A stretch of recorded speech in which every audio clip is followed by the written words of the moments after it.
Hello, dear students. Welcome you all to the 17th lecture of rural marketing. And today's topic for discussion is evolution of rural marketing and rural versus urban marketing. In 16th lecture, we have learned the definitions of rural marketing.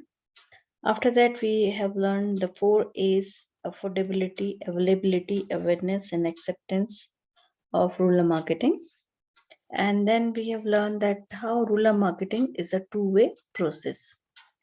Today we will start how rural marketing started in India. So that started or the history of rural marketing is divided into 3 phases in most of the books. Somewhere you can get in 4 phases also. So first phase was before mid 1960, from independent till the Green Revolution.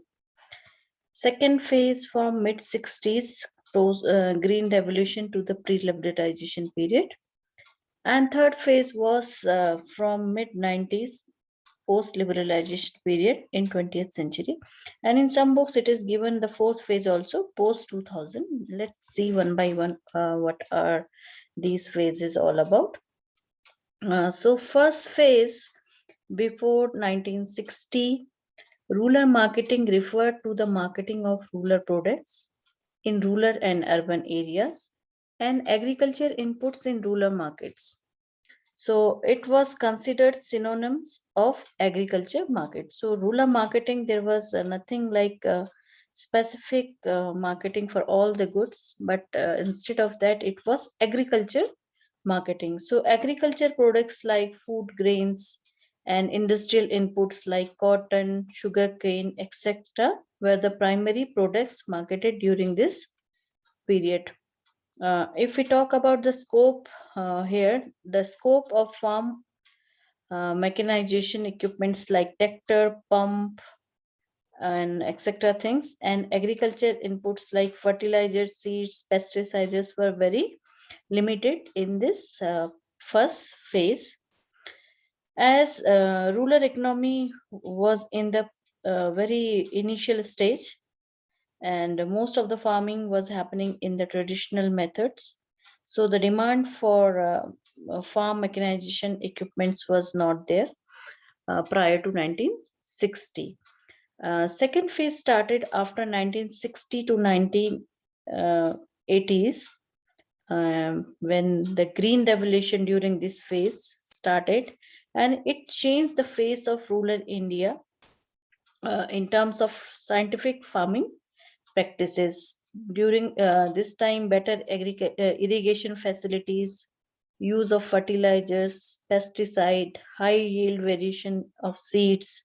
Okay, this kind of new techniques came, and that mechanization in the agriculture sector also started with tractors, power tillers, harvesters, pump sets, etc. came, and they gave a growth for agriculture production and changing the very content of rural markets. So during this phase, apart from conventional agriculture marketing, a new era of marketing came out, which was known as marketing of agriculture input.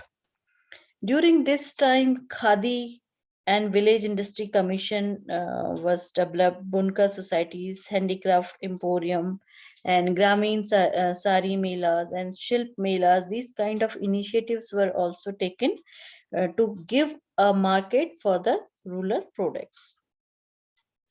Next phase of rural marketing was from 1990s to 2000. So during this phase, India's industrial sector gained in strength and maturity. A new service sector emerged during this phase, which signifies the transition of agriculture society to an industrial one. And meanwhile, this period, the increased planned outlay of central and state governments for rural development and in strengthening of local government witnesses the social economic progress in rural areas also. And economic reforms further accelerated the process of introducing competition into the market. All these factors results into the growth of rural markets. Now, in some books, after 2000, one phase they have given. So this is the rural market. Today's new rural market, we will say. In rural, consumers nowadays is evolving as the more literate people. Okay, that it is changing the way they spend money earlier, and today's rural customer is value driven.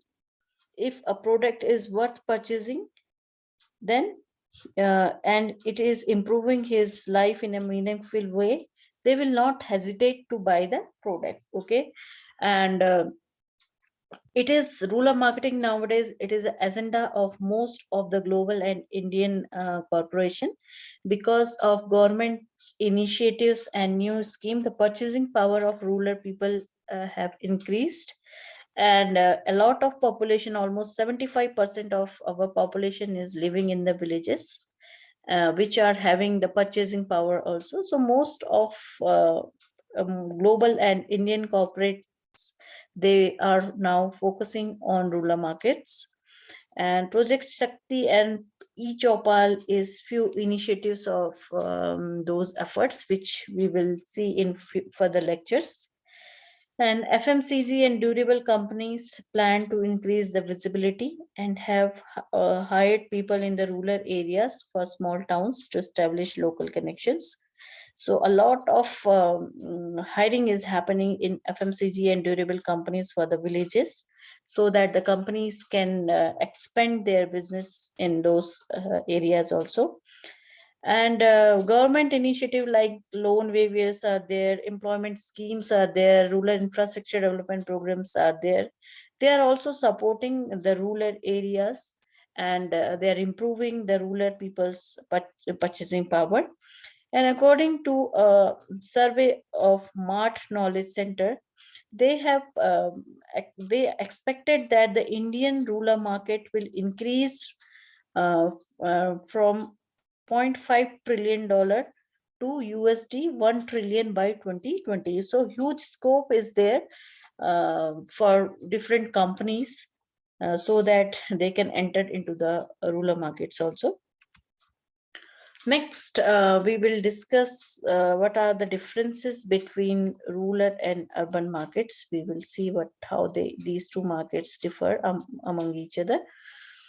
So here we will first see, based on philosophy, how these two markets are different. So whereas urban markets, marketing and social concept of marketing is most popular, but in rural it is development and relationship marketing. They are focusing more. They focus more on building the relationship with the customers and development of those relationships. And market demand is high in urban areas, where in rural area market demand is still low. Still a lot of potential there. Companies can penetrate those markets and earn huge profits. Competition in urban market is through the organized sector, whereas in rural markets, the competition is there from unorganized sectors. Rural customers are their literacy is lesser than urban customers, although it is increasing, and data shows that the rural literacy is improving, as well as their income is also increasing. Right now it is lesser than the urban people. Rural peoples, they have low level of needs, and they are little slow in adoption. And product awareness is also low in the rural areas, but after the emergence of mobile technology, they are also quite aware of the new technology, and all the communication is reaching to them very quickly. They are very, very price sensitive. Rural customers are very price sensitive, and their desire level is medium to low, which is totally opposite to urban people, which are considered little less price sensitive in compared to the rural customers. In urban areas, transportation of goods is quite good. That facility is good, but for rural areas, it is poor. The source of advertisement and modes of advertisement for rural areas are TV, radio, print media in many languages, means local languages.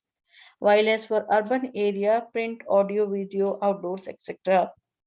are the mode of advertisement. Personal selling is very frequent and popular in urban areas, where occasionally for rural areas it works. So these are the major differences between rural versus urban markets. So this is all for today's lecture. In next lecture, we will learn more things about rural markets. If you have any query regarding today's lecture, you can ping me on your WhatsApp group. I will solve your query there. Thank you so much for watching today's lecture.